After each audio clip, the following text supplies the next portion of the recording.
school how my football coach, Steve Bridge, walked on a bus before we were going to play Willapa Valley, the Vikings. He pulled off 8 starters. I was the quarterback of the team. I was bad.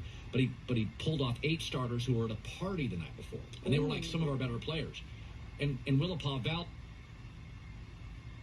was like state champion level, a lower division. They were a B school. I was an A school. And they had this great player named Bob Rocket. And the staff's like, Bob Rocket was his name. I'm like, he was the #1 javelin thrower in America out of high school. He went to the University of Washington. He was like a 3 or 4 time All-American. They didn't believe me.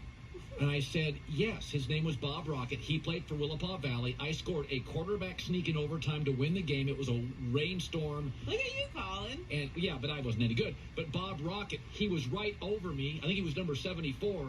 And, he didn't know who I was, but I'm like, Bob Rocket was a legend in our little area.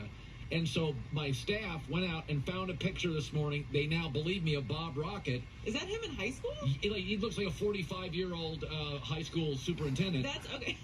In high school. That's him in college. No, that's him at college. I see why he was such a good athlete. Oh, he was great. He was a terrific forward in basketball. How do you remember all this? Oh, I can remember every starting lineup I ever played against in high school. So he was a power forward center basketball. He was really good in football, and he was the greatest high school American javelin thrower for about a decade in America.